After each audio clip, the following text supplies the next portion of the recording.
Chuck it, duck it. Quack, quack. What's going on, Hey, people? everybody. Hey. What's going on, people?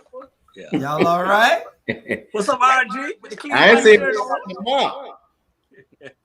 What's up, Sonya? With the red top? Hey. Hey, what's going on, everybody? Ain't nothing. Oh, And everything Juice is with good. Juice with that nice shirt on. I like the shirt, boy. Man, somebody else told me that today. This country shirt, I put on a country shirt today. You're It in is the a country country. shirt. You're in the country. It is a country shirt, but you in Savannah, so we forgive you. Right. Yeah, I put on a country shirt today, man. I didn't want to put on a good shirt. I just put on a country shirt, you know? Yeah. Okay, well, Sandra, you got that right. I ain't in no country. Don't know what you talking about, Sandra. Okay. They always start. Look, like Fred Sanford. No, that's Martin and Pam. Yeah. You sound I want okay. I want to tell now. You about to cuss me out, Chandra. But anyway, we got a delightful show today. We're going to talk some tough subjects that Delightful. and talk about some That'll issues be a new name. in our community. All y'all do have the agenda, correct? Delightful. Yeah. Yeah, okay. Well, Dr. Torre is Late. at a conference somewhere, and he is going to try to chime in. It started at 6. He said he hoping to be over so he can get in later. So we'll see what he's talking about at that time. If not, we know where we can go with this. But the first subject we're gonna get into is because we got a lot to talk about tonight, a whole lot. But how's the weather out there in Texas, Sandra? Because it looks like you're in the damn hurricane now. Well, it looks like you're in the hurricane. Absolutely beautiful. Okay, well, it looks like you're fading out a little bit. You know, you got to turn your camera a little bit. Actually, I'm trying to connect with my other computer. So let me in with my other computer, please, sir. Who's gonna check me, boo? Yeah. So go ahead. Give me a second. Log in so we can let you in. I'm logging in. I'm logging in. It's loading.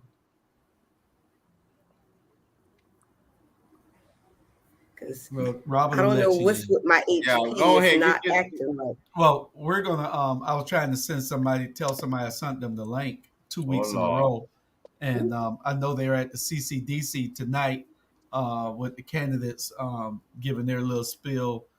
Yeah, I'm gonna get in trouble about that because I was supposed to be at that meeting. You and I both, and I know Jay. Jay, I'm done. Well, let me tell you what happened. We sitting here and Tanya trying to get on. It's not connected, Chandra. Yeah, not connected yet. Okay, there we go. It's two, Sean. You got a twin, Chandra X. Tanya was trying to find out where it was on Facebook. So we trying to find out. I said, I know it's here. You know, we looking off for the link and everything. And then I said, I guess we couldn't find it. She said, well, I guess they didn't have it. I said, no, they haven't. Oh, I said, I forgot. It's in person. Yeah. Well, I'm going to let y'all have all this talk on all these subjects. Sandra, now you look dark. All your computers are messed up. You can't buy them $200 computers and try to $1,000. First of all, you see, do you see how Publix? First of all, this is my federal computer, and yeah, I mean, I don't know. Do you see how clear I look? Do you see how clear Bernard looks? Listen, okay. Bernard got light though. I don't know. I don't know. I'm just Bernard, you look delightful. I got my light. My lighter now. Hey, I got a whole studio. You need to put a lamp. No, Sean, the light should be in front of you, not behind you. The light is in front of me. I'm looking at it. But you put on blinds and all that stuff. Now that's light too. I'm saying, sunlight am I dark or am I light? Because I'm looking at me and I look like. Well, you okay? Well, we're good right there, but now you're frozen. That'd be good. But hold on, that's good. You're right. Because when I want your butt to freeze up, I want you to freeze. You get to rolling. I don't know what the hell might come out your mouth. See that? Oh, Lord, have mercy. Let's start, y'all. First subject, and the first subject is America becoming unhinged. Is America becoming unhinged? We got everything happening in this country. What's up with these people acting up these last few years? We are getting worse and worse with everything. Y'all can take it from there. You know what? I'm gonna say this here, and I'm gonna say this, and this. No. I'm gonna keep it clean. But you know what? I'm gonna say this here. It's like this here. People are going through a lot of stuff in their personal life. They're going through a lot of stuff just in life, and any little thing gonna set them off. You know what I'm saying? Any little thing gonna set them off. You think, people just going around here and just smiling and everything. It's a lot going on, man. And then you got unnecessary stuff, going on in your life. And then they take it out. Once they go out in public, they take it out because, somebody may set it off. Somebody may set their anger off. Yeah. It's not right. It's not right. It's not right going around hurting innocent folks. It's not right going around killing innocent folks. It's not right going around messing with innocent folks. So it's not. But at the end of the day, I think America itself need to call the National Guard on America. Well, let me take it from there. I agree. The thing is, I think there's a lot. When you say unhinged, there's a lot going on. I think you're right. Well, I agree that you're right. We don't address mental health well enough. We address physical health, but we don't address mental health. That's one issue. Number two, so many people worry about what the next MF are doing, but they ain't worrying about what's going on at your front door. And number three, we got so many ancient laws on the books that we would prefer to put somebody in jail over marijuana instead of giving them marijuana to help them ease their issues. But yet violent crime is out of control. I can keep going on, but I'm going to give you the assist, Chandra. Go ahead and finish it up because we all know the issues. We just got an ignorant government system that don't want to address the issues. Yeah. And, and they know that people are have been distressed for years, dating back to when Trump, won the election. I think that's when people started coming kind of unraveled, or they started becoming bolder. And then, this pandemic didn't do any justice. And then now you have all of these Republican states, easing the gun laws so you can carry without a permit now in many states. So over here in Houston, every day we wake up, it has not been a day since I moved here that somebody is not being shot and or killed in a road rage situation, and they're just found on our highways because of road rage. And most times, nobody is being held accountable for those type of incidents. So, yeah. Well, you got road rage, you got mass shootings, you got everything happening. People going on their jobs, shooting. I mean, is it some type? Is it the food we eating? What is it, Bernard, that just making people just say, "I want to go out and they piss me off, now I'm gonna go shoot everybody." Yeah. It's you know what? It's I think we allowed too much for those knucklehead in Washington D.C. to control our life and control bills and control situations. When you done took parenthood out of parents for raising a kid, that been out, so, you beat the hell out your kid, you gonna probably they'll send you to state prison, you know what I'm saying? And then what the biggest thing too is people are, and we said it on our show, I think last week, I believe, people are scared to bring up what's the big issue in America and scared to talk about. That's race. Race. I guarantee you, if you got this young white man, he go and shoot up his job. Okay, they're gonna wait until he done unload everything, and then they're gonna take him to McDonald's.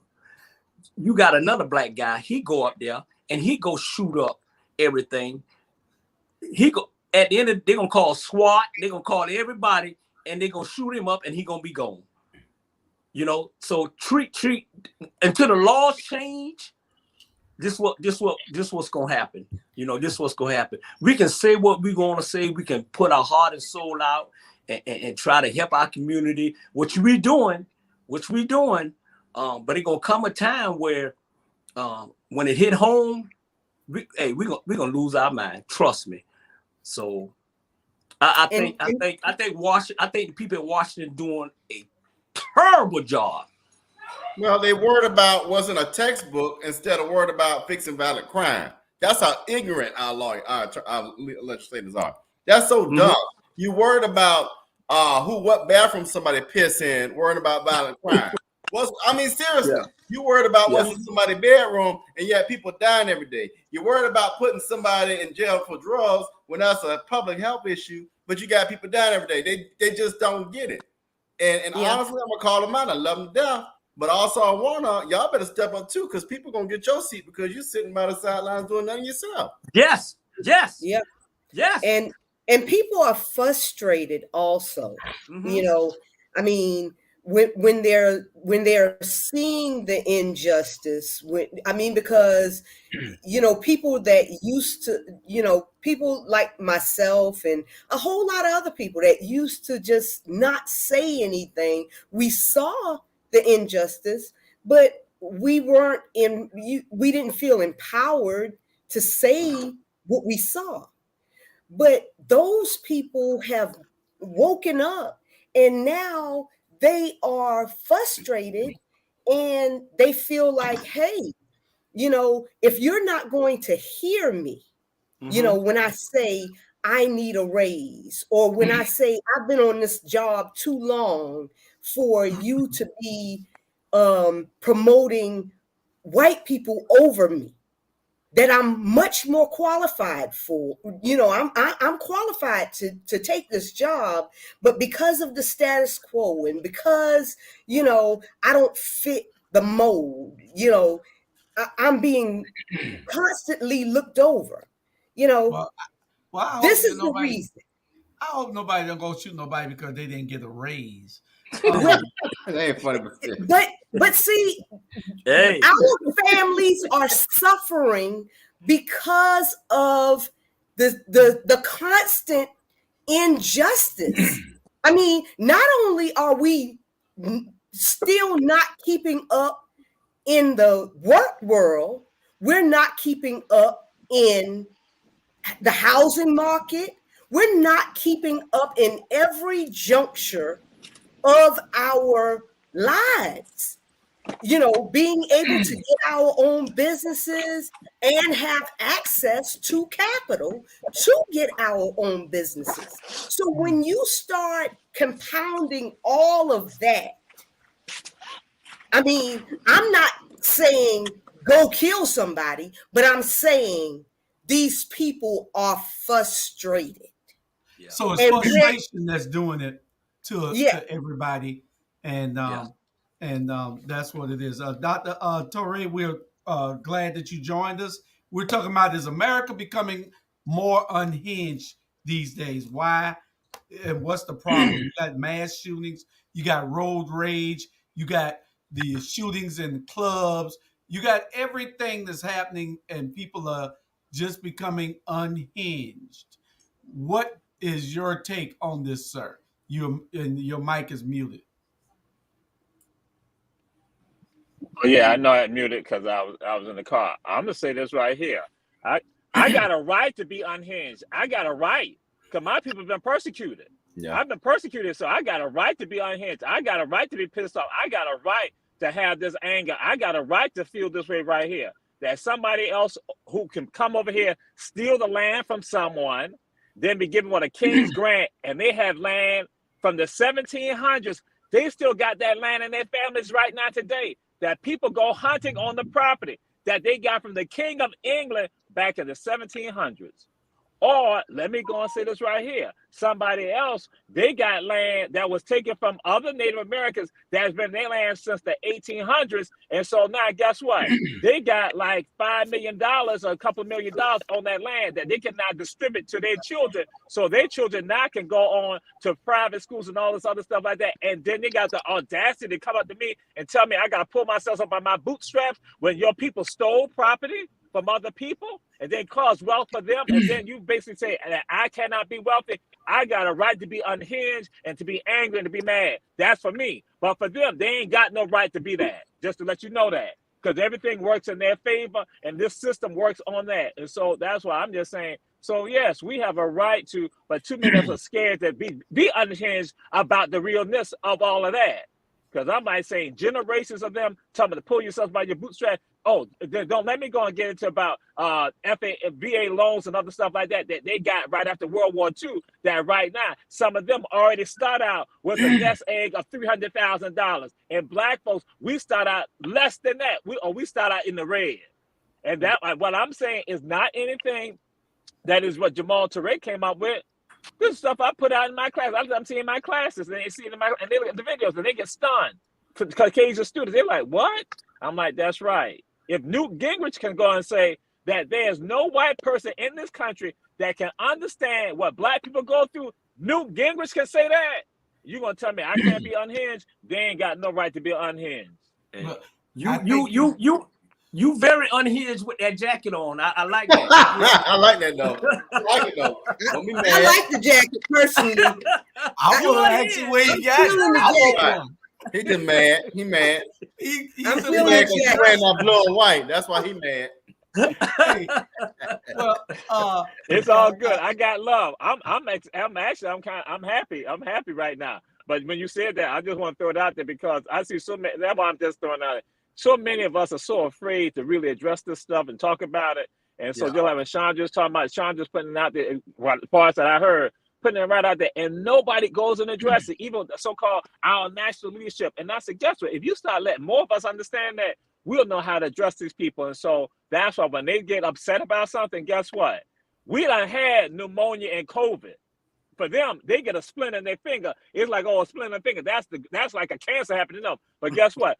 For us, it's like COVID and pneumonia all wrapped up in one, and diabetes. So and I'm talking about as the black community. Well, let me transition this real quick, Julie, to Tiffany real quick. One of the things she did this weekend I want to talk about, and that's having a community garden. You know, it's hard for our communities, going back to what Jamal was saying, it's hard for our communities to even eat healthy. We don't get fresh vegetables. We get these meat products with all these chemicals in it, and there's discounted food with all these chemicals. We need to start doing more community gardens. That's going and Tiffany talk about that and what that means, because it not only pulls the community together, but it puts real produce, real food, and not this fake food into our communities. Well, and on the east side there is a community garden, and that was brought about by the People's Budget here in Athens, and what their goal is to bring fresh produce to the east side area, because the only thing that we have is a dollar store, a liquor store, and a middle store that sells single cigarettes. So their purpose was to get families back eating healthy. So they planted a garden.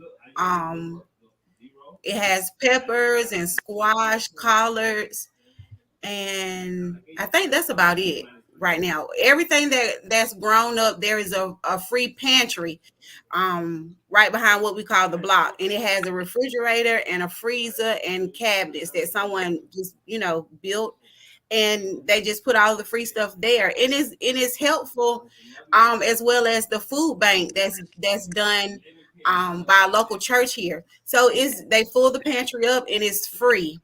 And it works because there are a lot of people on this side of town that uses drugs, that's homeless, and so they're able to get something to eat. they're, they have access. They have rice and beans, and we need more things like this in our community because it gives us the option to eat healthy. Because my mom, she put a fat backbone in everything she cooked. You're not gonna talk about my friend. I'm accustomed to that fat backbone. Don't taste the same without it. But now she took a more healthy approach. She used smoked turkey now. But it's all about longevity. My family battles with diabetes and heart disease. My aunt died of heart disease. My grandma just passed in November from heart failure from being a diabetic, which caused her kidneys to fail. She was on dialysis. So that was the whole thing. And so we need more projects like community gardens in our neighborhoods to promote healthy eating, because they're not going to promote healthy eating. They want us to die. They want us to have high blood pressure, high cholesterol. And if the food doesn't kill us, the stress of being Black will. I'm going to mute my phone. Yeah. And I want to share something. On Saturday between 2 and 3 o'clock.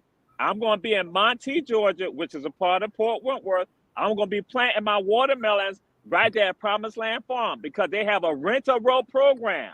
$20 a month. You can plant whatever you want, and as long as it's legal. It's a rent-a-row program. That's why 2 weeks ago they had me out there planting beans for Uncle Bob. So I got my beans, I got my okra, but I'm going to be putting my watermelons out there, and that's what's going to be happening. So I'm throwing it out there. Julius Hall over there in Port Wentworth. And what you said, Tiffany, I'm not throwing the challenge to Julius Hall and the other people from Tompkins High School. Why don't y'all go and rent some rows so we can do that, Rob? People from Windsor Forest, why can't y'all do that too? And meet me out there. If not even, if you ain't got to meet me out there on Saturday, but go and rent a row that you can plant stuff. And guess what? You can feed the people. We got a sister out there right now. She got her corn is starting to come up. And that's us right there, Promised Land Farm. So I'm just throwing it out there. So I'm gonna be out there because I got some of my students gonna be out there. And so I told them, they're gonna help me plant some of this stuff. Well, so yeah. Well, at least I know what time you'll be out here. Uncle Bob and Uncle Rob are great. And I was just with him today. I didn't put my stake in the ground. Now I'm gonna tell him, I'm gonna have Julius come on out here too. Those are my good friends. Love both of them, Uncle Bob and Uncle Bill. And I ask everybody to go out there and support them, and because you get fresh fruits and vegetables. They've been doing this forever. He's gonna be out there on the farm on Saturday too. That's Cordero Curry. He's gonna be right on the farm. Who's that? Cordero Curry. He's gonna be on the farm on Saturday too. He's gonna be right there. Between 2 and 3. Yeah, Cordero. He's gonna be on the farm. How you doing, Chandra? He laughing. Be serious. Okay. Sandra, it was a subject that I wanted to bring up also that touches dearly to you. And we had and this is the last thing on this, it's a lot of disrespect that's going on with the people becoming unhinged. And recently, I don't know what people are thinking about. We just want to do anything these days. It's just, and then you film stuff that gets you in trouble. You had a young 16-year-old that you was telling us about that you brought to our attention. Tell us that story. So there, recently, Savannah had Orange Crush, and everybody on here is familiar with Orange Crush. So a 16-year-old was on the beach, and she was sexually assaulted on the beach. And the people that participated in this sexual assault were mainly women. Now, this 16-year-old, she was under the influence of either alcohol or some type of drug, but she kept saying, I don't want to do this. I don't want to do this. And the women were holding her head and telling her, suck my brother's penis, and pushing her head. And the girl kept saying, I don't want to do this. And they filmed it and they put it on social media. and it has gone viral. And I was so hurt when I heard about it on yesterday that I had to speak up about it because, first of all, this is not. I wish that this was an isolated incident where we have other women participating in the degradation of other women, other girls, but this is not an isolated incident because something personal about me, this is near and dear to me because during the Christmas season, in fact, Christmas Eve, I was picked up by a friend of mine. We've known each other for 7 years. Kwanzaa Gardner, Dr. Kwanzaa Gardner. We want to hold. She picked me up. Sandra, we don't want to call. No. We don't want to. I have to say this. I have to say this. I understand that, but we don't want to call any names unless it is something that is being done. She picked me up, and she told me that we were going to a club, and I trust her. So when I got in the car, I asked, this guy came up to the car, and he's a comedian down in Savannah. And he asked us, where you guys going? And she told him that we were going to this club called Long Branch. Well, he told her, he said, well, let me ride. Sandra, wait, I got you got to get to the point, is what he's saying. Okay, we can't go through the whole story, baby. What wound up happening was one of them drugged me. Okay, and she took me back to her house. She knew that I had been drugged. Wrap it up. And she set me up to be raped in her house, in her bed,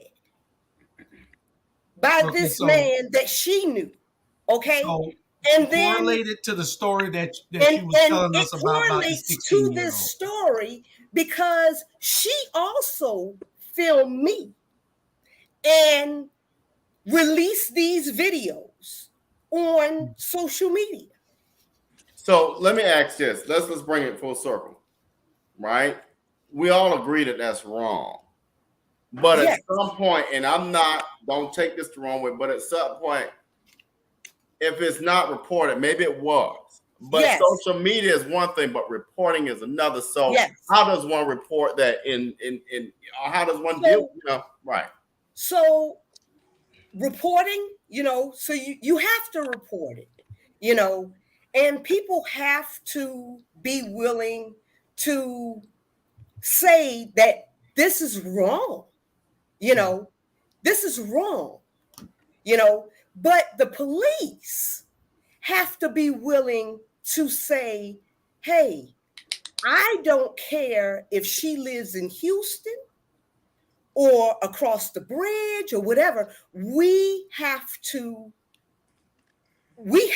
put just as much effort into prosecuting and investigating as we would one of our neighbors. I agree, but it goes back to what we talked about earlier, Julius and Bernard and Tiffany and Issa, is the fact that our police system, and I'm not criticizing anybody, I've never been officer, but our criminal justice system is focused on the wrong BS. It's not focused on violent crime. It's focused on traffic tickets. It's focused on public health issues. It's focused on everything but solving violent crimes. And it goes to what I say every week. Our police departments need to focus on violent crimes. That's a violent crime. That's a violent crime. And we continue to not get it. Every day somebody's dying because they focus on making sure we go bust somebody for marijuana. That's dumb. I'm the person said it. You tell everybody I said it. It is dumb. And you got going back to legislators who are doing nothing about it. Yep. And when you have aldermen that's calling the victims and saying, hey, can't you just talk to the predator? And, you know, can't we just solve this by talking to the predator? So the predator, I mean, you're, as the victim, you're already feeling like the council person is interfering with the case. So when you don't get a response from the investigator, you know, and you know your calls are suddenly going unanswered, you're feeling like, oh, because this was their friend, they're stalling the investigation, you know. And that's what's going on right now with my case. So where's the integrity in the case when this can happen? Yeah, I'm saying. Let me say this. And I understand your point, Sonia, and I truly pray that you get your justice, and because you are our family and everything. And on a different subject, let's get back to the 16-year-old girls and the Orange Crush and everything. And I'm gonna say this here, and I really don't care who's gonna get mad by what I got to say about this. When we as Black folks take responsibility for our action, okay, they out there on the beach, they doing all this stuff. It's choices that they made. They made a choice for them to kill this girl and let this girl do what she do. At the end of the day, all of them was Black. We so quick to call a Black this and Black that. Y'all the one doing it. Any 5 or 6 white girls did this here and made the white girls did this here to the and what? No, it's us. But we so quick to want to go come on y'all and shit and back up something. You need to make choices. You know what I'm saying? It's right choices and it's wrong choices. Yeah. Yes, it was wrong. And that's how, ever since I know Orange Crush, it's all been wild, wild, wild west. That's why the white folks don't want them out there at Tabby Beach. It's always something. And I hope they get just whatever. But when we going to stand up and take responsibility for our action? Okay, we doing it to ourselves. And we doing it to ourselves. And to piggyback off of that, Rebecca said that nobody makes the choice to get raped. We understand that. What you make is a choice to get drunk at 16. What you make is the choice to get drunk. What you make is the choice to go and be around people that don't know, that you know don't mean you no good. Mm-hmm. And so those choices sometimes come back to haunt us. We don't have the foresight to understand that these things might happen. So we can't blame the victim either. No. What I'm saying is that sometimes we learn from the lessons and hopefully we survive them. Yes. But we, you know, it's just we got to be more cognizant of where we're at and what we're doing in this world. But you know what? I see you shaking your head. Julius, what you say? I'm going to say this. I don't care if she made the choice to get drunk.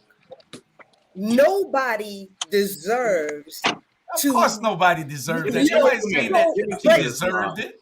Yeah, no, what I'm saying is, even if you make a poor choice, you should not be forced to. If she's saying, I don't want to do this, at that point, everything should stop. Of course. We all in agreement with that. This is the thing. We got to separate the two issues. Time out. Right. You got two things going on. You got underage drinking, which is one thing. The problem comes in, I tell people this all the time. I have no problem with that. We all did underage drinking. We all did things we had no business doing, and we might do it again. The problem is keep your hands to yourself. That's the other issue. Yes. You don't have a right to touch nobody, to shoot nobody, to hurt nobody. So you got to separate the issues. I don't care what you do over here. Everybody gonna be dumb. Everybody gonna speed. See, we like to qualify the bad. Everybody gonna break the law some kind of way. But you keep your hands to yourself. That's where the problem comes in. Yes. Right. Yeah. Yes. You know, because even if she was flat drunk, laying on her face on the beach, Well, that's correct. nobody should have touched her. We are all in agreement with that. We're all in agreement with that. Yes, no Cecilia. means no. Yeah. Nobody should touch anybody that doesn't want to be touched. Yeah. Yeah. We all in agreement with that. We're saying that, okay, we talked about that. Let's talk about the conditions that brought that on. Yeah, Moses got something to say. We got to address that also. Jesus We'll be direct in what we're doing on this platform and bringing the information to the people. We're not blaming the victim. We just know that people need to make better choices. We know that people need to be around people that they can trust. This is what this is about. We're bringing information. As you know, you all the way in Houston, and you heard about this, and we didn't. Yeah, we heard nothing about it. Right. You brought it to us, all the way from Houston. You're all muted.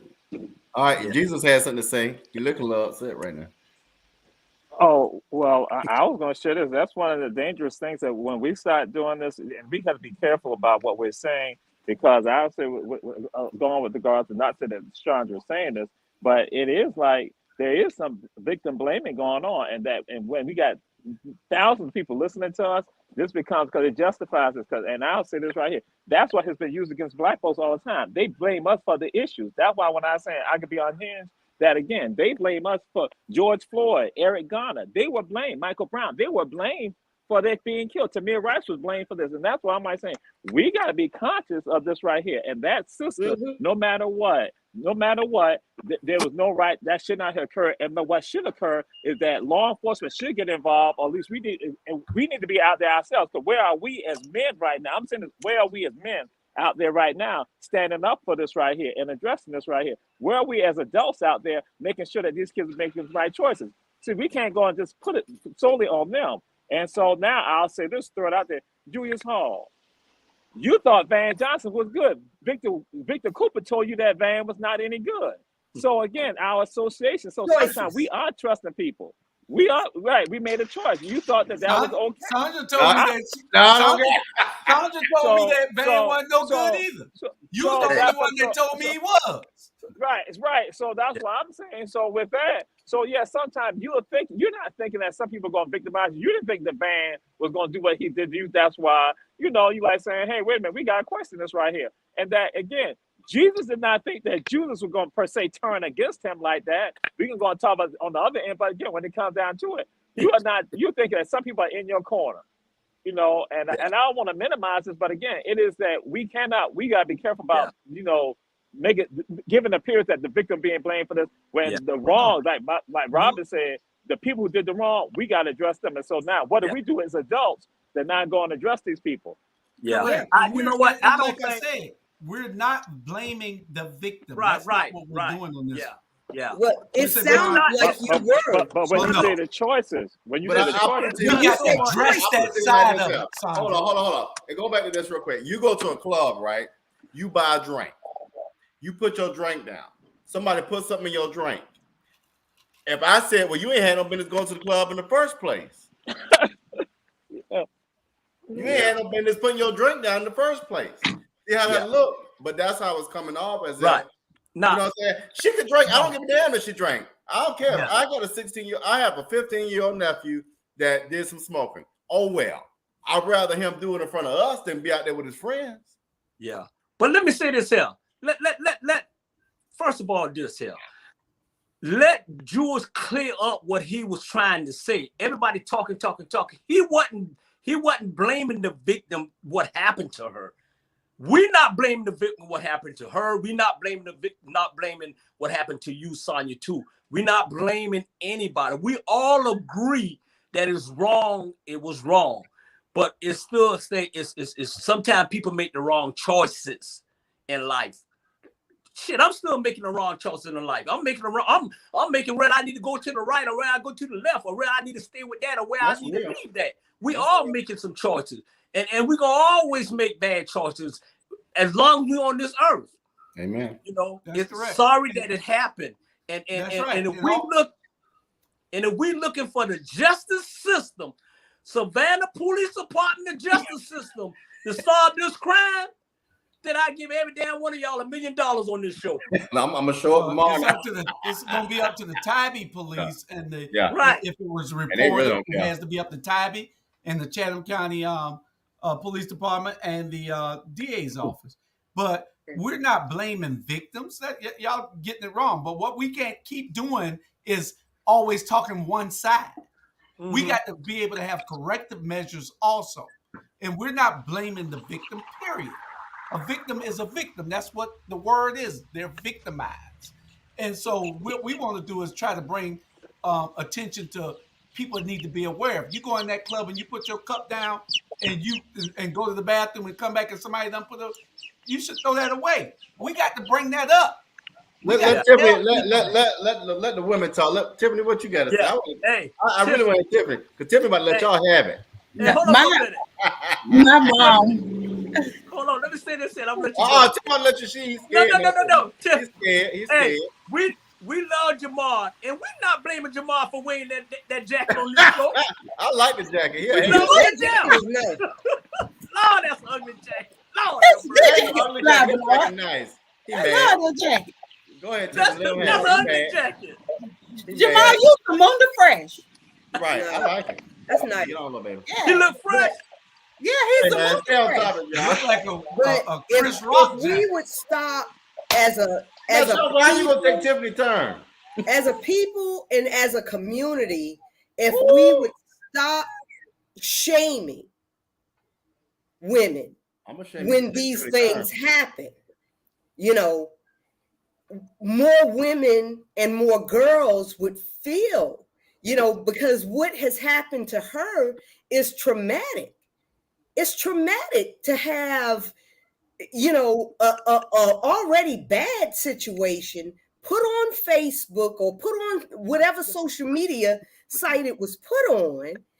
And then, you know, and then people are saying, well, it's your fault, you know, because, you know, or maybe she's even feeling like it's her fault. But Sandra, you just made our point, though.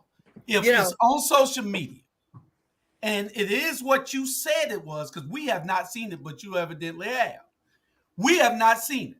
And if it is what you say it is, then the justice system should take its due course. We have no problem with that. That issue is addressed. Now, let's get to these other issues. We can't just talk about it one-sided. We got to talk about every side of it. We're not blaming victims. We're trying to get corrective actions in place so that these young kids could know, don't go with somebody you don't trust. Don't drink if you're underage when you're drinking too much. Now, it wasn't somebody said you men just don't get it. No, we get it. We understand. Let Tiffany go. Dang, we understand. But what we're saying is that you said that it was all women who helped do this to this girl. So, you know, it wasn't no men. It wasn't a bunch of men. It was one man.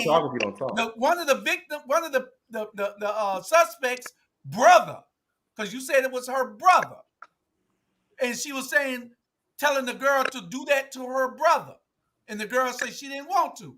So there goes the don't right there. No, it takes place. There goes the reason to prosecute. If it's on video, like you said, we haven't seen it. So we can't go out talking about something, and we can't call people's names on platforms like this without them being prosecuted. We can't do it. It's negligent. Tiffany, Tiffany, you the neutral woman. Let Tiffany come on now. Go ahead, Tiff. A neutral perspective. Well, I think it's very messed up what happened to her on the beach. As a 16-year-old, my baby shouldn't have been out there drinking. The fact that it was women that was doing this, it makes me, think about what happened to us as women, as a sisterhood, where we would do this to a young girl instead of showing her, baby, come sit right here so that I can help you and give you something, to help you with being drunk. Growing up, because I'm not holier than thou. When I was 16, I was doing stuff I had no business doing. But I always remember my mama told me, if you go looking for something, baby, you gonna find it. We have to be mindful at what we representation of our young girls, what we expose them to. My mama always told me, never put your cup down. When I began to, go off and smoke weed, don't smoke with nobody that you don't know. If you didn't see them roll it, don't smoke. And that's just real. We have to be more conscious of how we raise our daughters. Nah, I said that. Well, I mean, and even these days, you can't even trust who's making your drink. You sure cannot. I mean, because that was my undoing. It wasn't me, leaving my cup sitting on a table nowhere. It was who made my drink. Yeah. And that's so unfortunate, Sandra. I mean, I'm sorry that happened to you. Yeah. I mean, so these, it used to be back in the day when we were in college, they used to, you remember that first class that we all took in college, when they told us, when you go out in pairs, and when you come back with that same person, and all of that. But you can't even trust yourself to that anymore, because you don't even know who you're going out with if you can't trust the friends that you've been friends with for a long time. You have to keep checking your friends. And if they are displaying questionable behavior, on social media or whatever, you have to distance yourself. Okay. My grandma, she used to tell me that friends run rabbit and eat shit. Sorry for cussing, but that's just the saying. And she meant dogs. That's your friend. That's because friends run rabbit and eat. But you're right. But Meg went through something similar. But I didn't see the interview. I just want to she was victim blamed as well. I just want to share something real quick, and I want to say this to black people. Black people, most of you, practically all of you on this show right here, you have someone in your family that was raped. Yeah. She had no choice in that. That the person who is your ancestor, because you cannot imagine. That's why I'm saying, even when we talk about this stuff today, you better go back in time and understand. They're going to discuss it, that the life of a black girl and a black woman was so horrific that they were sodomized and raped all the time. They had no control over their body. So that's from Canada on down to Argentina, even in some cases in Africa. So when we talk about this today, right now today, that's why I said we have an obligation to address this. Yes, we talk about all the issues, but then we now have to have an obligation to make sure we're about the protection because guess what? You are pretty much all of you are victims of rape. And so that's what I'm saying. But we don't think about that. We don't talk about the trauma, because when you see these type of behaviors where you got young ladies doing that, I tell folks, guess what? I tell my people, I say, you understand that's oppression. I said, I don't care how everybody else look at it. I want you all now to have the insight. We are pretty much all of us who are African people in this country, right? In the Americas, are children of rape, and there has never been addressed with regard to the rape of our foremothers. And we don't even have a conversation about that. And the trauma, the post-traumatic slave syndrome that's in most of us, that's why we function like that. We start to get out of that. That's why you will not have to worry about the buffers and the black people turn on other black people. Is because they've been conditioned and shaped by the society. That's why I say again, we are victims of all of this right here, and we don't even understand it. And that's why I might say we got to address it. And that's the honesty. Do you understand that you are a child of rape? You might gonna tell me you got some Indian in you. You ain't got no god doggone Indian in you. You got the rape of a Caucasian man on your god doggone ancestor. And so no matter how we play the game, none of us talk about that. You gonna hide it up. We got Indian in us. I tell folks, no, it ain't. You got something else in you that your family ain't talking about. You see light complected black people around here. You better understand where some of that came from. That came from race. And I'm gonna end on this note. When Sherman came into Savannah, he said there were over 3,000 mulattoes in the city of Savannah. So what does that tell you? What the complexion was of black folks here who were held in captivity. So this ain't no joke about this right here. No, that's that real. When we talk, when we see any of this happening today, we got to go back in time and understand like it happened in the past, and so it's now my job today to change all that right now. Well, let me add this, Julius, real quick. Yeah. We have Melissa Harris. We have a women's roundtable, and we bring in women from around the region. But Melissa Harris Perry talked about that. She actually showed a graphic where black women historically and traditionally for decades have been bred like animals, and white males have used them as basically their sexual cattle.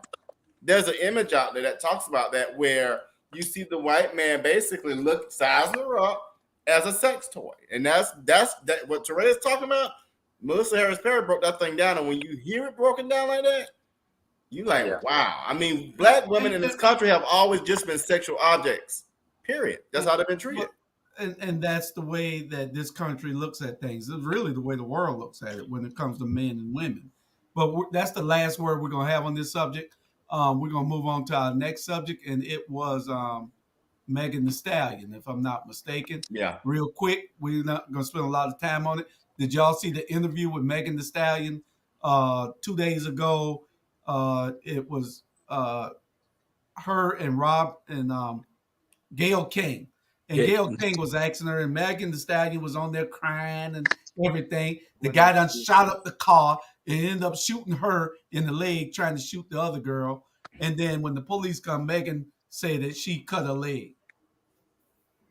Let the ladies tell. I want to hear the ladies' perspective. So when the original story came out, I was on the fence too. But I had to think about it. Meg Thee Stallion is a young woman. Meg Thee Stallion didn't come from money. Meg Thee Stallion has never been exposed to the things that she's been exposed to since becoming Meg Thee Stallion. So I say the reason why Meg Thee Stallion lied is because she didn't want to get her friends in trouble because, for one, she didn't feel worthy enough to even be in the car to begin with because they were of a different stature than her. Being a black young girl, I know exactly how that feels. I've lied. I've lied to my parents. I've lied to the police because I didn't want to get them in trouble because I want them to be my friend. Because I already don't feel worthy enough to even be in this car. And so when those tears started to flow, I felt so guilty for judging her because we don't know what happened in that car. And it's so easy to say, well, Meg Thee Stallion, you shouldn't have lied if you wouldn't have lied this, that, and the third, but you was not in that car. We were not in that car. All right, let me get another woman. What you say? You saw it, Sandra? Well, I've heard her interviews, throughout, this whole thing because she's from here. But, she cried because of the embarrassment, of it all, because she was found out, that part. And it is hard to give up somebody. And, they were dating. Her and this guy, so you don't want to. I mean, that's just like Tanya shooting you in the foot, and the police coming up, and I'm gonna tell them Tanya damn shot me. You ain't gonna do that. You ain't gonna do that. You a damn lie. Right. Tanya, listen, you better not pull that trigger. No. You're going to cover. Listen, no, he's not. No, he's not. Have you ever been shot, Sandra? Have you ever been shot, Tiffany? No. Tiffany? Hey, y'all. Hey. I've never been shot. Okay, so I'm gonna speak for these guys right here. Damn, Megan. Megan Megan Thee Stallion is a damn liar. if you shoot me, and it wasn't her boyfriend, so it was the other girl's boyfriend that was in the car. So if you shoot me, that's a traumatic situation. Like Jamar just said, it's traumatic. And you telling me I'm finna lie for you, and you got a gun, Negro, and you just shot me? Absolutely. But Julius Hall, you are not a black woman. I don't give a damn whether you're a black woman, man, or transvestite. If you shoot me, you behave yourself on here. But it depends on the content. You got shot. Okay, there's no content. Yeah. No. Go, Sandra. You shot me. Jesus, we need you right now. No. Because if it was a Julius, if you accidentally shot me. If you accidentally shot me, this guy tried to kill everybody in the car. No, he wasn't. Oh, you don't know the story then. Listen. The story, then get back with it. Hey, what you say, Bernard? I think what it is that the bottom line is this here. Okay. And they didn't put this on there. I read it and she said this is why she said she told them the police. This is what she said now. She lied to the police because she didn't want it to be another George Floyd incident that when she tell the policeman that all of a sudden they're gonna start shooting everything. That's her coming out her mouth. I can see that. Okay. And that could actually happen. And so I don't know, we don't know what happened in that car, but when she said that, and then she said about that's why she told him she cut her feet or whatever. Like that. So basically, and she was coming up for a friend. She did say she was coming up for a friend.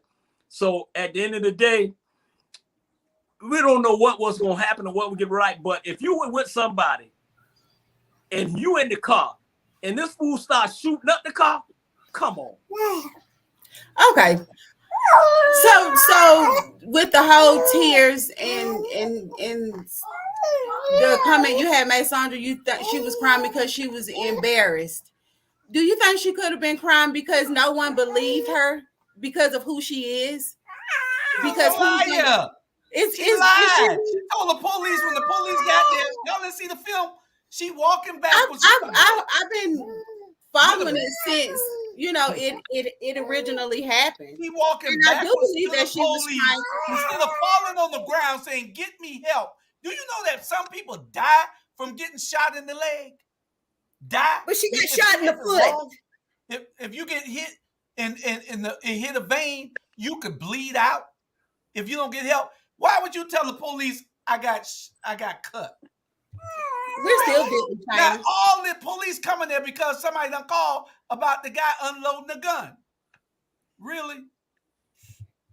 Really? Really? Well, Julius, when you're talking about young people, we're not talking about people in our age range. We've all covered for people, and we've all been in our 20s, and we've, just like you said earlier, we've all made some questionable decisions, so that was hers. She made that decision in a stressful situation. She covered for the guy.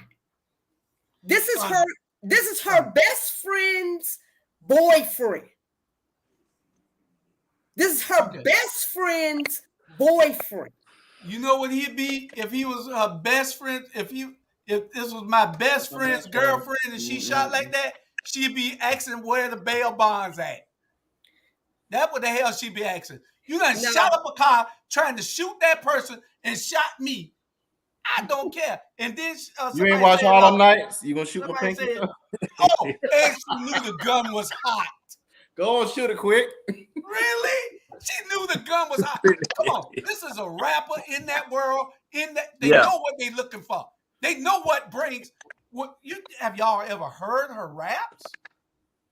Hell, she rap harder than Gucci Mane. Hell, y'all talking about? She do tear it down. I ain't gonna lie. No, let's be serious now. And that's another thing. because of who she is. She shouldn't have had to defend herself and cry on national TV to get men that could be her father to believe that she would go through something like this. And I'm very listen. Hey. Because of who she is. Because of who she is the reason. It does not matter. It does not matter who she is. You just said about second things and all of that. If I am telling you that I am covering for my friend, and then I say, this is what really happened. Why am I looked at like just the worst? She's a liar. She's a liar. Okay, well, black girls don't Tiffany, who shot the glass out? A knife? A knife got the glass shot out? You're lying to the police. The police ain't stupid. Come on, man. Y'all give these people too much leeway to do wrong. They should not have that kind of leeway. But I think let's step back. Let's step back. What I think, what I know, it goes back to what Jesus was saying earlier. For forever, since America was America, Black women have always been put as second guess, second class, and second this. And I think that trauma in itself is still not managed. It goes back to what the hell? Robert, I got to stop you with that bull. Me too. I got to stop you with that bull. Come on. So, They just said tell me why is it taking 3,000 years to get a Black woman on the Supreme Court? Robert, your explanation is meritless, okay? They just said she's a young girl who was protecting their friends. Now you're saying that she should have felt the experience that we felt. No, what I'm saying is the reason Black women feel like this is because we've always bullshitted them and disenfranchised them. Always. Even black men, we have disregarded our Black sisters. Listen. Yes, you have. You won't solve it in one instant. Yes, you have. We only think about Black women when it becomes our sisters, our daughters, and our mothers. Listen, wait a minute. That's a damn lie. That is not a damn lie. Go to the rock there. It is the truth. Come over here to Houston. Come over here to Houston. Listen, y'all have been talking. I ain't saying nothing. I shut up. Y'all been talking, running y'all mouth about this and running y'all mouth about that. Let me say this here. Let me tell you right now, I'm going to defend the Black man right now. I got 7 damn sisters, and I defend them for the end. I love my Black women. I coach my Black girls. I did everything. And for you to sit on this show and talking about that comment where Black, y'all don't understand because y'all ain't no woman. Then why you can't call a girl name but she only got me started? RG, let me talk, man. That's an example of it. Let me talk. Let me finish, man. You've been talking now. Let me finish. But you're lying to yourself. I ain't lying to myself. How you know I'm lying to myself? You can't call that one by the name, but now you say I respect my sister's butt. Listen, I ain't say no. Listen, if you hush your mouth and let me talk, you ain't know what you talk on the show like you president of RG. No, but you lying. I know that. I'm lying, boy. You lying. I done went through that. I know. I pick up all my Black women in general. So don't tell me I'm lying. Don't tell me I'm lying about shit. I didn't know you were. Okay. At the end of the day, I'm speaking for me. Okay. Let me put it that way, President RG. I'm speaking for me. I love my Black women. I take up for my Black women matter every single day. Period. For y'all to be on the say, oh, y'all men, you don't know nothing about no. I ain't got to put on no wig and say I'm no woman. I already know how the women feel. We all need to take care of our women. We all respect our women.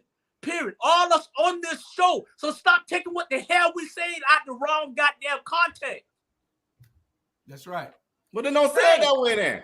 No, you got the right to say it any way you want to. But you can't tell me that you respect these certain women, but these over here women we don't respect. No, I ain't saying no shit like that. I ain't saying nothing like that. Don't put no word in my mouth. Help me break it down, Jesus. I'm lost. No, I'm lost. Don't put no word in my mouth. I love you on the right and I love you on the left. I'm just trying to tell Bernard, I got to put him back in the box. Bernard, I got to put you back in the box. Put me back in the box, man. I'm telling you. We got, hold on, y'all. We're gonna take 10 minutes to talk to our candidate for the Board of Elections. Our current representative on the board on the Democratic side, Audrey Murray. I I know you probably left a meeting tonight and you got in here. I sent you the link last week, but we're glad to have you here. Tell the people who you are and what you're running for. And, I know you got in a little late. We had you coming in on the front end because in the Rabble, I'm sure your husband can tell you, it gets heated in the middle. And you done got in the middle. I came in on some heat, looked like. Well, I love you, but nobody better bother Bernard, though. I tell you that. Nothing love. Nothing love. Good evening, everyone. I am Aldria Murray, and I am currently holding one of the Democratic seats for the Board of Election, and I am running to keep my seat because it's very important that I be there at the Board of Elections to make sure that we have voting places that are safe and accessible for all, and that we make sure that our poll managers and poll workers are properly trained and they get all of the equipment and everything that they need. They have a good staff there now. They're working hard. Training has been going on last week, and I was able to sit in one of the managers' training. It was kind of one of the first of that kind. It was very thorough, very informational. I did receive all of the handouts of everything that they were being trained on. It's some really good detailed information, and I think that the election coming up will be much smoother than the ones in the past. Our election supervisor is doing a great job with the staff that he have. We were able to hire more permanent employees and not have as many temp workers.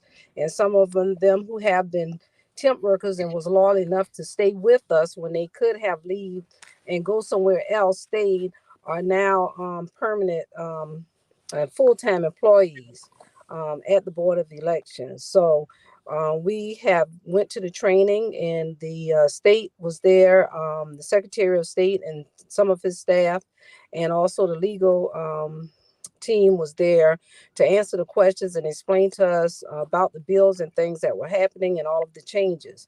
So I can tell you that we do have the information. The room was full at the training last month. We got a lot of information that was brought back, and also the staff that was here in Chatham County had an opportunity to be in the training via Zoom each day. So they got all of the information that we got real time. So they are prepared and ready. There are going to be some issues, which there's always issues, but not some of the issues that they have had in the past. And I think they are really ready for the new things coming up, the Board of Registers, and also because they were also at the training, and the Board of Elections. So I think that things will go much smoother. We expect to have over 800 poll workers, and they are still need poll workers. So if anybody is interested, they only need to go to the Board of Elections or contact them and to see about being a poll worker. They are still doing training this week up until Friday for poll workers. Okay, so this was a statewide training, and when does early voting start? Early voting start on May 2nd, and application for an absentee ballot, the last day is May 13th.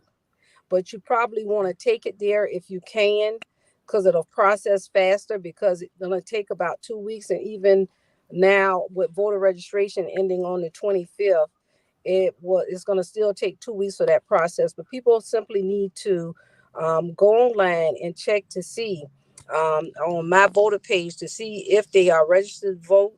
Even if you are an avid voter and a strong voter and you vote every election, you still need to check to make sure that you are in there as active and not inactive, because some people have been showing up inactive and they vote every time. So I just had one of my sisters in my chapter, in my Eastern Star chapter, who told me that she came up inactive. And I told her she just simply needs to call the voter registration office and let them know that she came up inactive, and they will put her back on the active list. So that's real important that everybody check their status, whether you vote every election or not. Check your status One other to question, make and sure. one other question we have, Representative Murray, is there a uh, for the general election in November? When is the deadline for getting people registered to vote for the general? Because you don't have to But be. the general election, that's going to be sometime in October. That date usually is in October. So people have plenty of time right now to register. It's too late to register for that date. And also the runoff. It's too late to register to vote for that, because at one time you did have a period where you could register to vote for a runoff, but you can't now. But even if you didn't vote in the runoff, you in the primary, you still can vote in the runoff if you registered to vote. Oh, okay. And but the everybody has time for that now. And also change your address. That's important. You can do that on the same on the voter registration form. You can do that online, or you can go to the office and do the change of address. That's real important, because what's going to happen if you go there and if you're not on there because your driver's license changed and you go there with something else, you're not going to be at that polling precinct. If you haven't received a voter registration card update in the mail when you go, if it's before 5 o'clock and you go to your polling place on election day, they will send you to where you're supposed to vote at. If it's after 5 o'clock, 5 or after, you can vote wherever you are, but you will have to do a provisional ballot. And what's really important about a provisional ballot, they are counted, but with provisional ballots, you have to show up by Friday, because the election is not official until Friday, because they're still looking at curing ballots. And so you have to bring all the proper information that they are asking for when you go there on that Friday, to make sure that your vote is counted. Okay. Okay. And So the now changes on tell. the absentee applications, there's a lot of misinformation out there. On line 10 on the absentee application, if a person cannot fill it out, if they're disabled, if they're elderly, if they are having issues and not steady with the hand and cannot write clearly, someone can fill that application out for them. You do not have to be related to them. You do not have to be their designee, but you have to sign it. And there's a line, and I believe that's line 10 for you to sign, to say that you were the one to help them fill the application out. And they have to sign it also. So that's all needs to be done. So I know it's a lot of misinformation out there. A lot of people don't know and understand. So some people probably won't vote because they maybe can't get out to vote. And that's why they do absentee. Is changed now. It's not automatic. If you apply and to do an absentee, you will receive one for the whole election cycle. But if you are not eligible to automatically receive that, you will have to apply for absentee for each election. And that means for people who are 65 and older and who are disabled, they will automatically get their absentee application for every cycle. But if you do not qualify under the guidelines that they have now, you will have to apply for that absentee application for every um,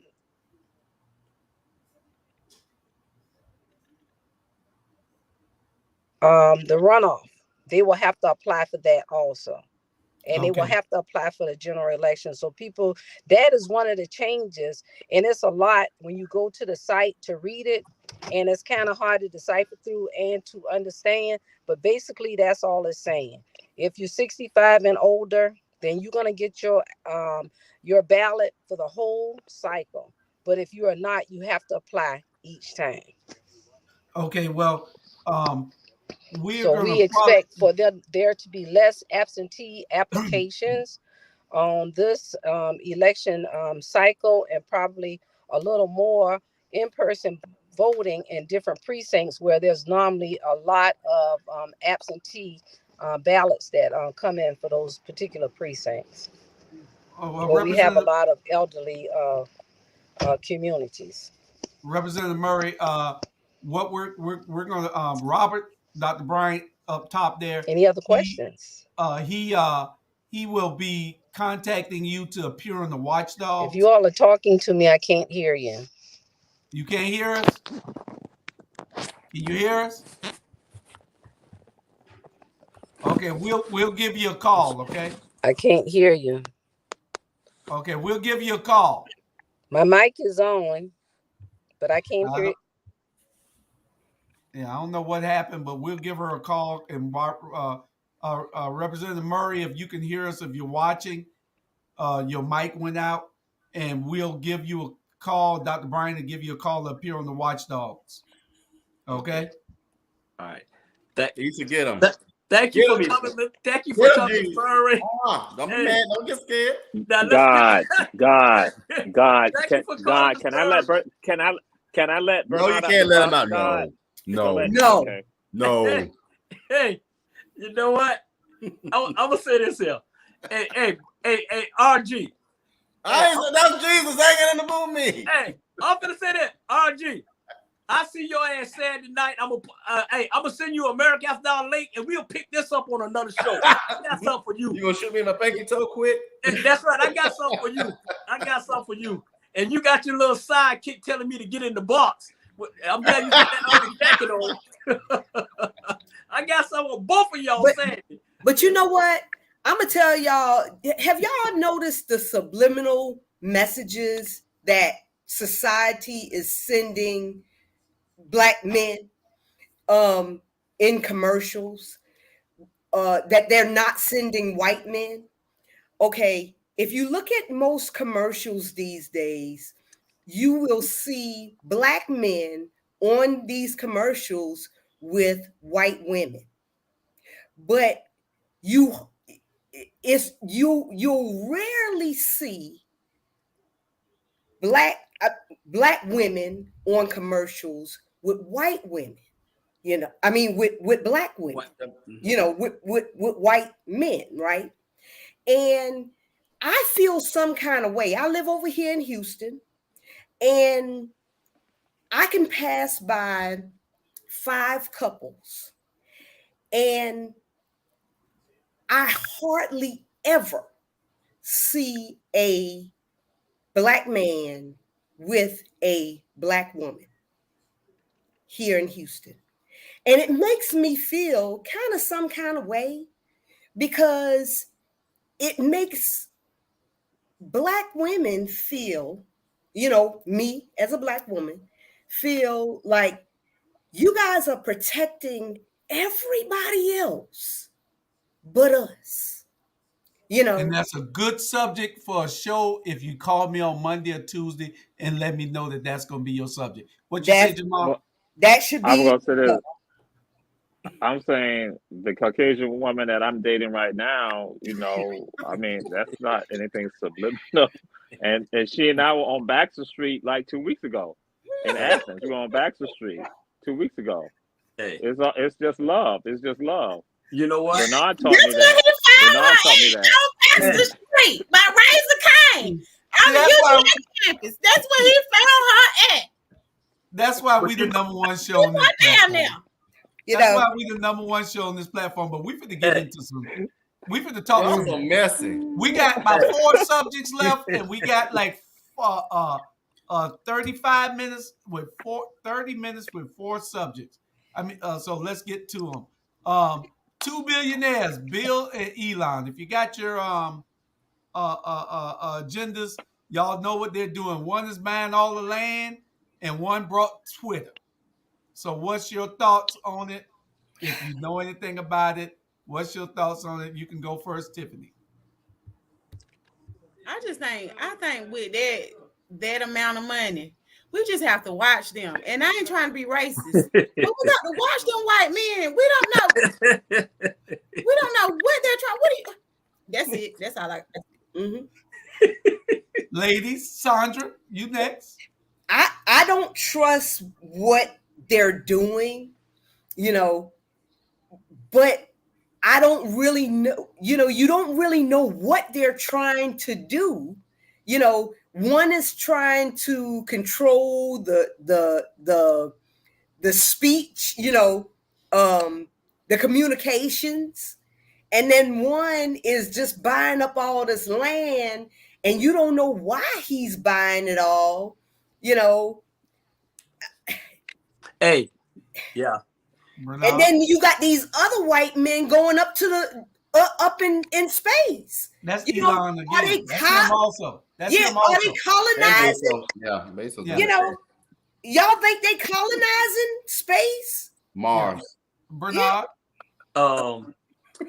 The guy who brought up Twitter, man, he's a geek. He's a geek, right? But Bill Gates, man, Bill Gates a freak.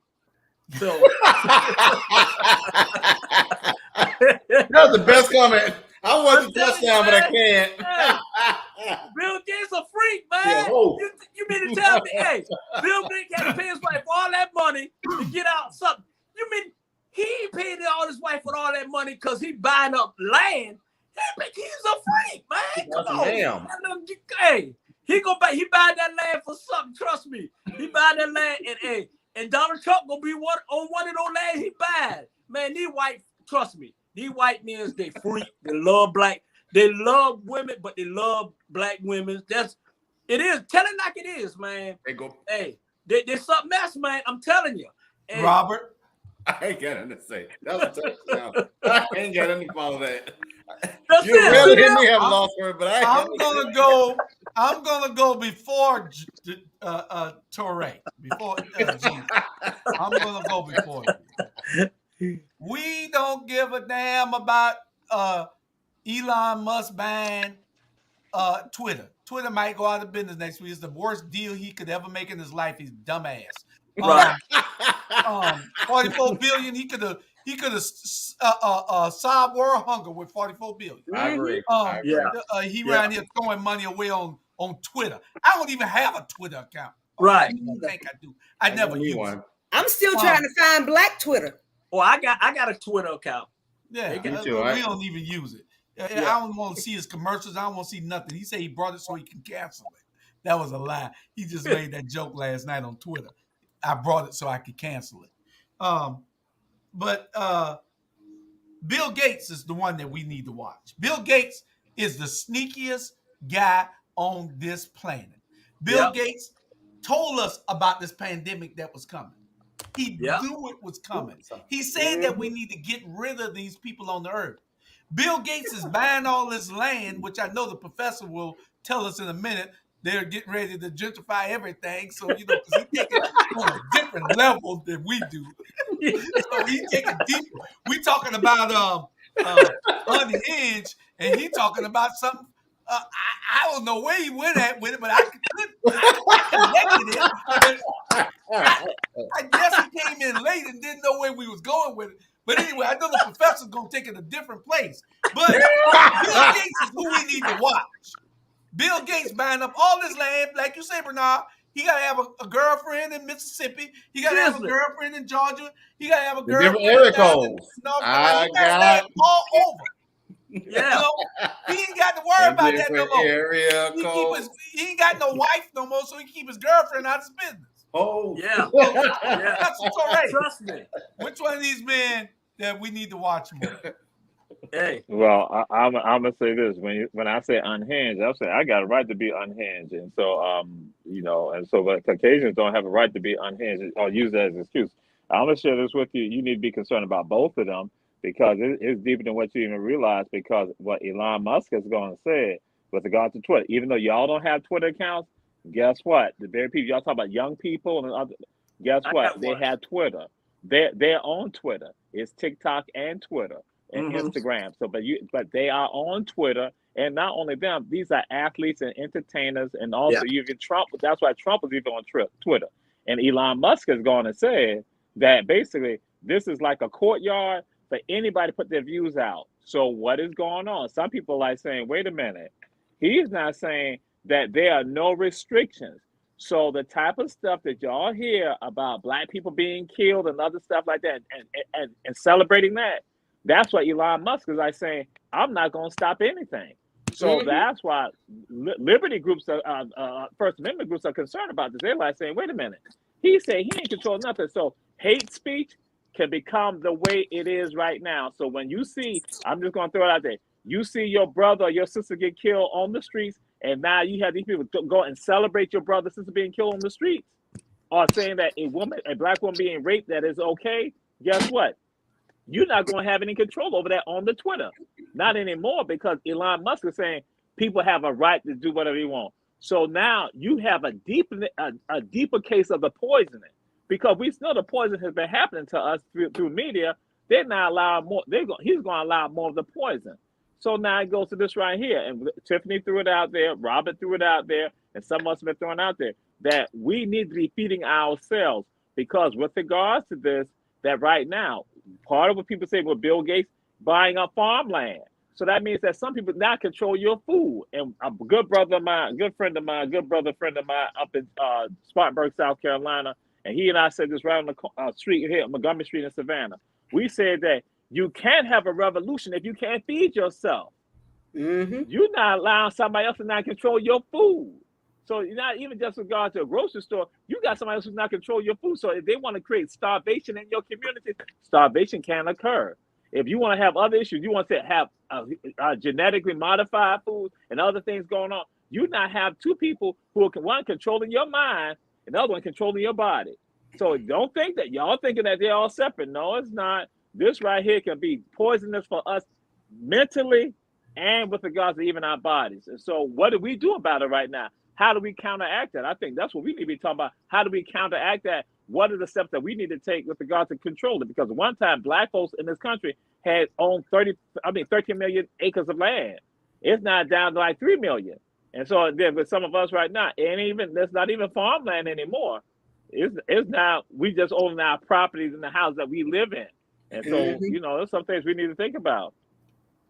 Yeah. Okay. Yeah. This next subject, I know. Didn't everybody go? Yeah. Okay, we're gonna move on to the next subject, because we got 3 more subjects that we need to get through, and we're gonna get to them. Now, this is a subject that I know all y'all gonna be in on. What do black people own jointly? Now, I'm gonna give y'all a run up to what I'm talking about.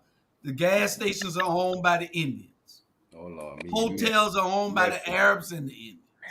The cleaners and the corner stores are owned by the Arabs, the Indians, and the racist blacks, the racist Africans. It's the racist Africans out there. Believe me. Yeah. I done went in their stores. The fast food joints are now being, the McDonald's and Dairy Queens are being brought by the Indians. The hair stores owned by the Indians. The construction jobs, the Hispanics got that. You want something done in Hispanics, they running as a family. They're coming in, one doing all this one doing that one doing this. They doing it all. But we are the only people on this planet that can't get together. We're going to talk deep about black people today. So white people don't think that we're just talking about white people and what in their subjugation. We're talking about black people today. Believe that, because we need them to get off of their butts and do what they need to do. No, it's not. Let Jesus. We own the churches. Post slavery. Jesus is gonna have a chance after I get through giving you everything. We're talking about those people like that. Okay, so Jesus will have his chance. Now, the banks and the retail stores, who they owned by? They owned by the whites and the Jews. What the hell do we own? What do we own? We own the churches. We own churches. We own liquor.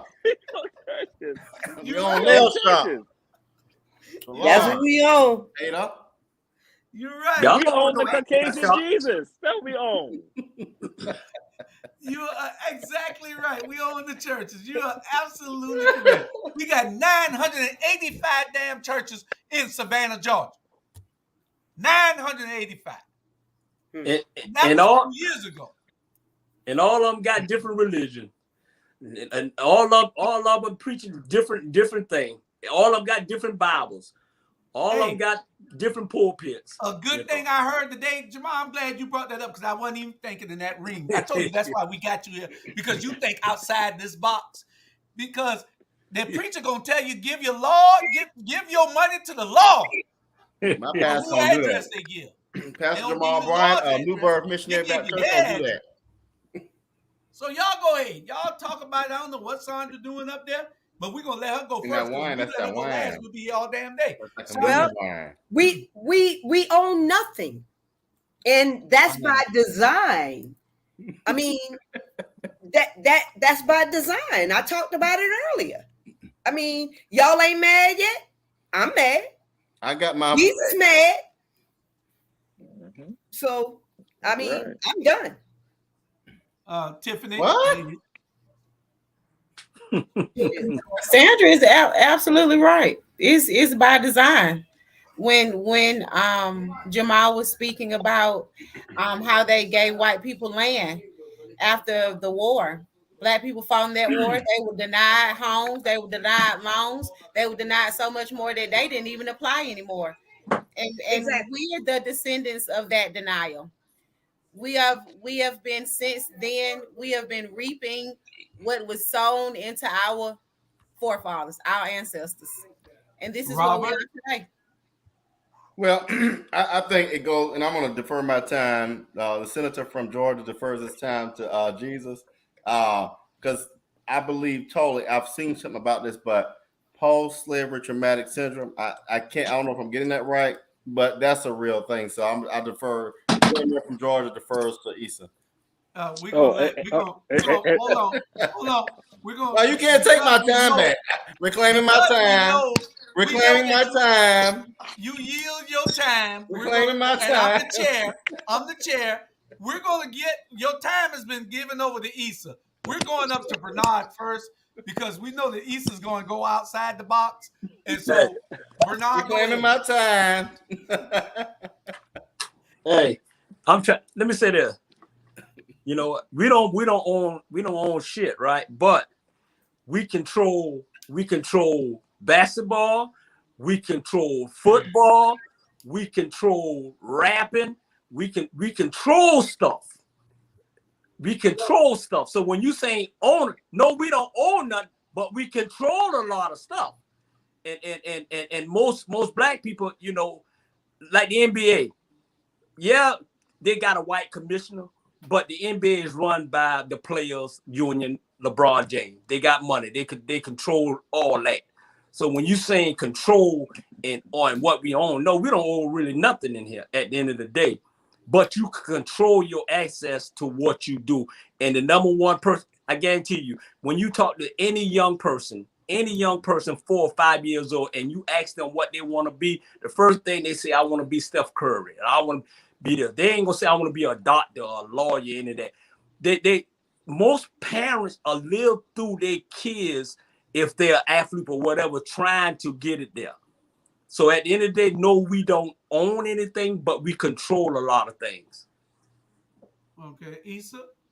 All right, I'm gonna just throw one thing. We control lemon pepper wings. We control that. But now to go say something that but ownership is the power. That's the real power.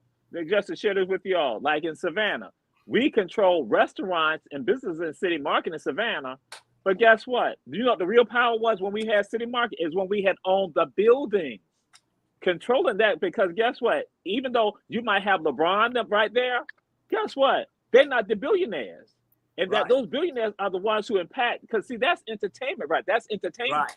Right. But the real power in this country right here, they're the ones that support political campaigns. They're the ones supporting agendas. They're the ones. So that's what I'm saying. It is about ownership, because guess what? They had owned you in captivity and you were entertainment for them too.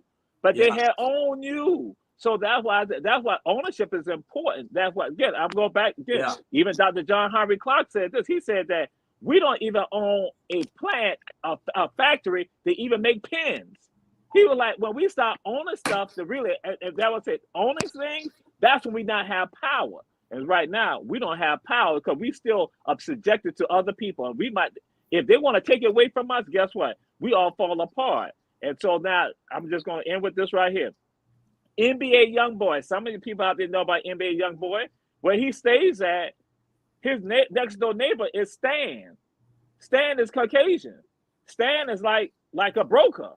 So they living in these communities right here. And guess what? And then you got who was it Chris Rock or somebody where they're staying at? They live next door to Phil. Yeah. So here go these Caucasians who are doctors, who are podiatrists, who got millions of dollars. And so here it is. You got an entertainer, you got an athlete who live in the community, but then look at the masses of black folks in this country. We are impoverished. So that's why I tell people, no, it is absolutely about ownership. And so what you saying, Julius, it is, we got now moved to that point is that we have to own things.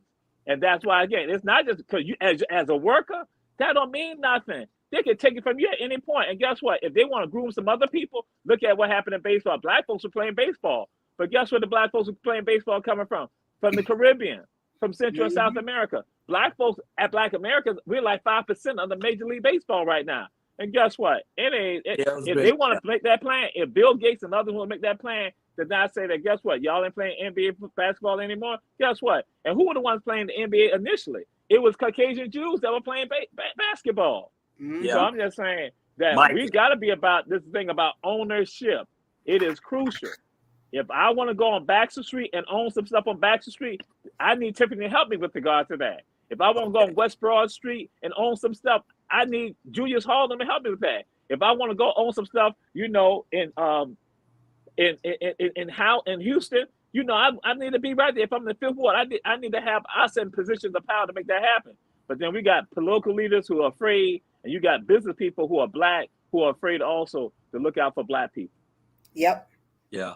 And black people scared to look out for black people. Period. Go ahead, Bernard.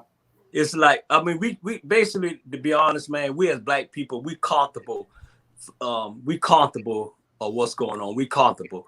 You know what I'm saying? We'll get in a fight like George Floyd. We got in that fight and they was walking and they was protesting and boo. And at the end of the day, the first thing I said was, it's going to be another George Floyd happening, probably.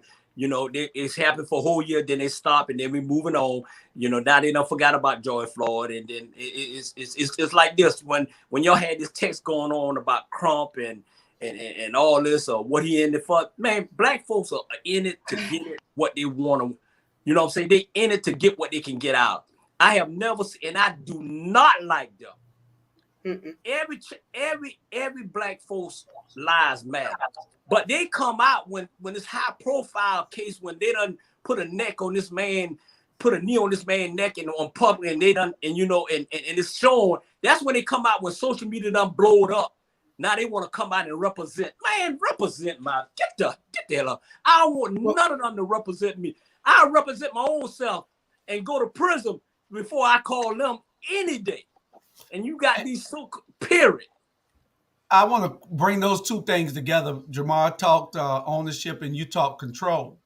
And what we need to do is, you got all these people. You got right, Bernard. They got control. LeBron and all of them got a bunch of money. You got these athletes making $100 million over a 5-year period. They're all making buku money, but they aren't getting together to form corporations and to form entities to make other people and bring our people up like other races have. So, and on the second point I want to make on that is that, you know, my brother and I have seen this void, and we are now in the process of trying to get our family together to do just that, to pool our monies, because we got the largest family in the Savannah. No family bigger than mine here. And what we're going to do is we're going to try. There is nobody even close, Jamal. We're going to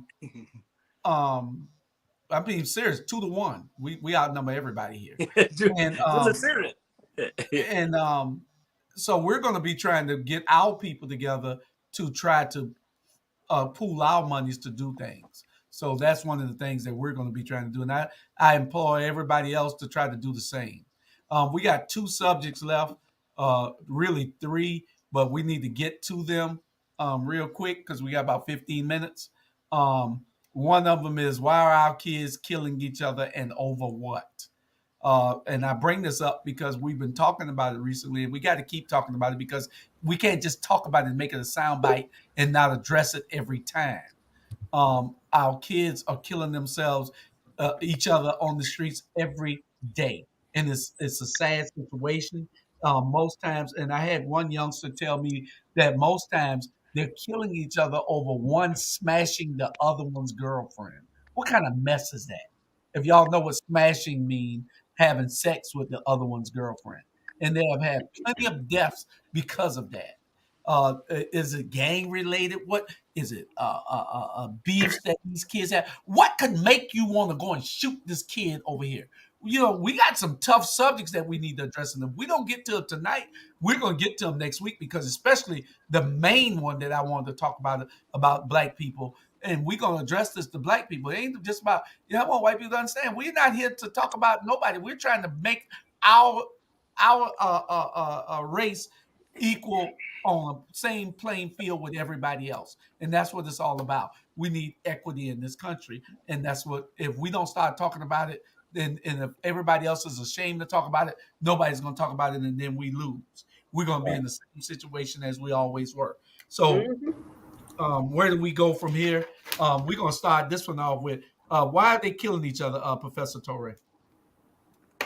Again, it's based on people not knowing who they are. We have allowed the enemy to teach us and train us. We have the enemy coming at us every day of our lives. And so and so I'm gonna throw it out there. And when your mind is not developed, this is what occurs. And so I'll tell you something. 21 Savage says something. 21 Savage, and I guess I need to send that to y'all. 21 Savage said that me and Sam Carter talk about the suspension of reality for entertainment. 21 Savage said that it's rap and what they're doing, he said it's just entertainment, that this is not real, that nobody should be buying into it. That's what 21 Savage said. He said that. But guess what? We are not putting that out there, getting people to understand. So here go 21 Savage saying that this is just entertainment. But for some people, they think it's reality, and they think that this is the type of stuff they need to engage in. And we gotta be real about it. I'm not saying this is a conversation that we need to have with ourselves and stop, and like I say, and not letting other people control how we think about who we are. And that's what's going on. A part of it, like I say, you got other people, you got your enemy teaching you, talking to you, and in your head. That's why I keep talking about this about liberation. Liberation is needed. And that when you liberate it, you don't even function how these other people want you to function. You come out that box right now. Okay, next. And not long. We got about 2 minutes. 2 minutes. Do y'all realize that we're the only people that dance to somebody shooting somebody in the chest or the degradation of our women? And we've been doing it for a long time. And we do not, as a matter of fact, Bernard, we do not control rap, because rap and all of our music is controlled by Caucasians, and they will not sell.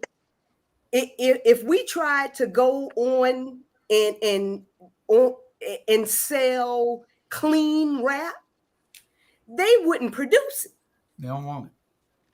So that's that part, and that's why our children are feeling like, that's why they are the way they are, because we have been inundating them with, if you dance to shoot a person in the chest for all your life, that's all you know.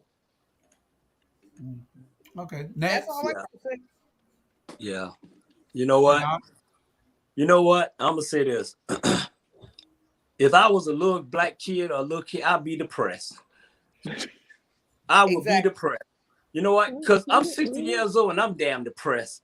It's 2023 and we still fighting for our rights, and we still saying this person control that and they control this and this control this.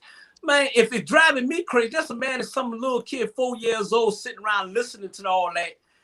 They trying to figure out what's going on, what we have to look for.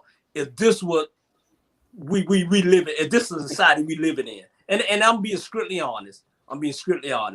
If this what the society we living in as a little kid, little black girl, little black boy, listening to everything that was being said, man, they'll be depressed. They say, okay, well, what I have to look for. If they say I can't, if I want to be the president and they telling me I can't be the president, you know what I'm saying? So, like I say, I'm depressed of listening to all this. I'm depressed. I'm like, you know what? Way to go. Sometimes, and y'all up early when you say why is so much killing and why is this, man, you're sitting around behind closed door and you done smoke something. You done lost your mind and you going out there shooting up everything. If you could sit here listening to all this shit. Hey, I'm just being honest, man. I'm just being honest. All right, we got 8 minutes. We're going to skip on to the next two subjects unless Robert and... I'll talk to the next one. Everybody can't talk on all of them. I'll catch the next one. Right. And the last two subjects, they correlate with the subject that we just had. And they were... why do blacks hang on street corners so much? And Stevie Wonder and Ray Charles can see better than the police department in Savannah and across the country. Well, who's getting the Raccoon Award? You know, the Raccoon Award, we're going to give out a double one next week because we didn't have time to process it today. It ain't no raccoon. It's the Negro Kids Award. Oh, my bad. Yeah, watch what you're saying now. You're going to get us off. Why you tell me to say that? So why do black people hang on corners? Anybody want to take this first? Well, wow, that's a tough and a deep one. I will say this: I was blessed in that, and I talk a lot about my mother. But when I went to middle school, my mother was able to retire. Remember, I came along late, so my mother was able to retire. My dad retired a year after, so it wasn't no go do nothing but come home, do your homework, and carry yourself to bed. I think a lot of times, again, it goes. I talk a lot about sense of belonging. Go look up Terrell Strayhorn. Talks about sense of belonging. If you don't feel you belong in your family, you don't find a place to belong. You're gonna find a place to belong. And my theory is that people seek that out, and that's a place to begin that seeking process. So, you know, if this gang over here seems cool and I'm belonging, and I feel like they're accepting me, that's where my sense of belonging develops. And so, you know, everybody want to belong somewhere.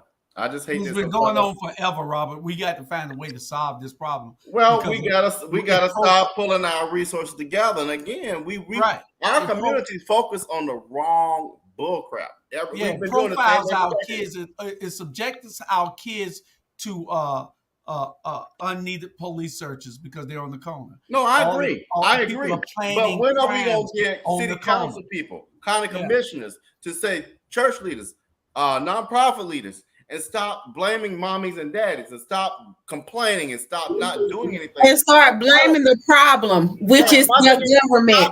Because without lack of resources and lack of opportunity, guess what I'm gonna do? I'm gonna go stand outside. Because I don't got no resources and I don't have any opportunities. I don't have a degree. I don't have a high school diploma. I can't read like I'm supposed to. And then they're going to give me a low income job that's not going to pay my bills. That's going to have me frustrated and depressed for going. But I'm supposed to go though, because that's the way to go. Says who? And that's what the world says. That's what we were conditioned. Drug dealers are small business owners, whether you like it or not. If they're going to employ what Tiffany just said, if they're going to employ that young man to make more than $7 an hour, what is a no-brainer? But we're going to sit there and victimize our own people. I don't agree with none of it, but Tiffany hit the nail on the head. But we keep complaining, and we got city councilmen that just talk, and a man ain't doing nothing, and that's around the world. Change the legislation. Change the laws. And you know what, guys? I think that standing on the corner depends on where you live, where you are, because you don't see a lot of that in Houston. You don't see a lot of people standing on the corner. Now, we do have a big homeless population, but you don't see a lot of people just standing on the corner because we got a lot of jobs here. Yeah, y'all ain't standing on the corner. Y'all just killing each other over a dog and all kinds of we killing people. We killing people. Don't get me wrong, but we not standing on the corner. Hey, well, so y'all get the last on this. Well, they stand on the corner in West Savannah. Every time I drive through, there's about 100 of them standing on each corner. So whoever the leadership in West Savannah, they need to go. and I understand what they're saying about leadership. Man, I'm so tired of this damn leadership. Y'all need to watch who y'all vote for and put in office. And y'all say, I know for a fact, yeah, we have to vote. And don't get me wrong, we have to vote.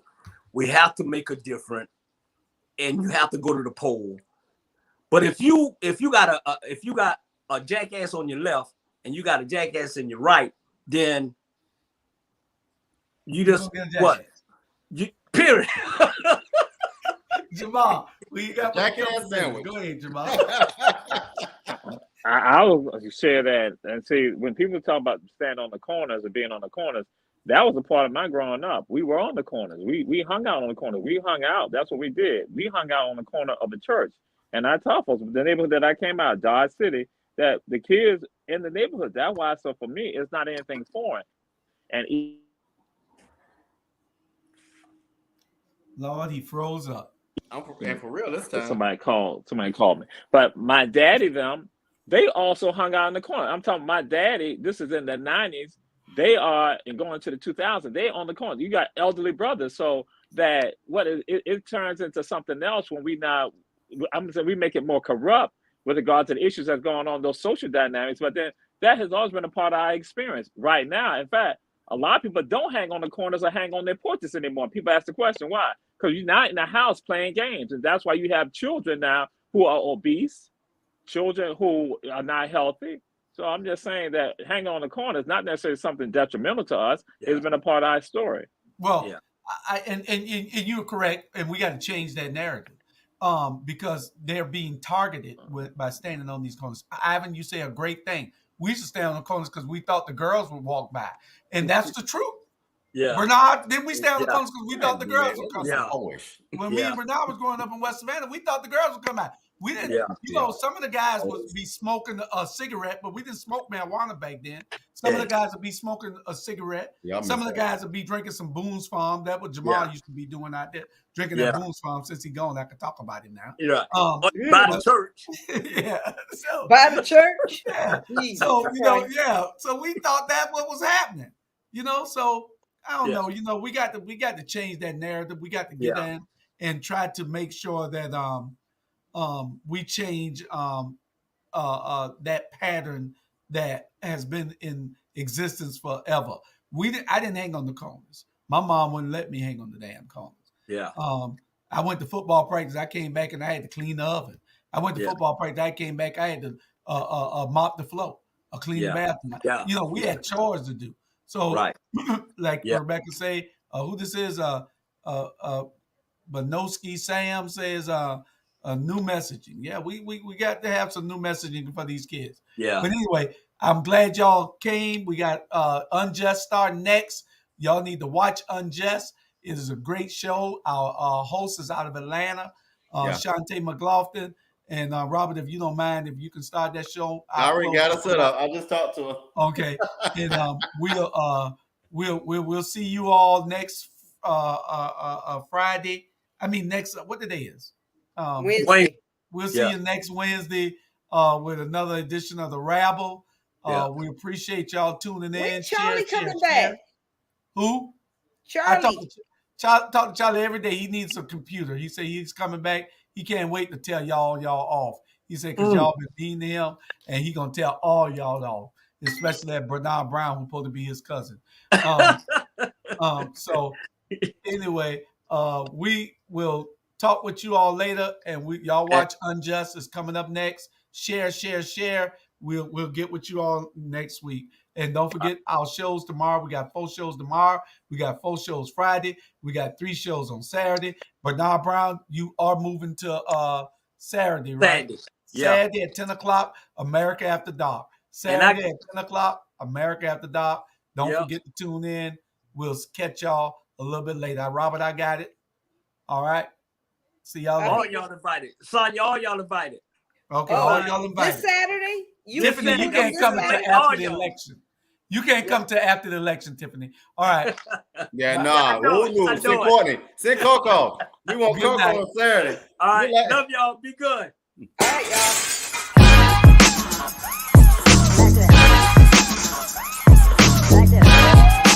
All right, we gotta get live in a minute.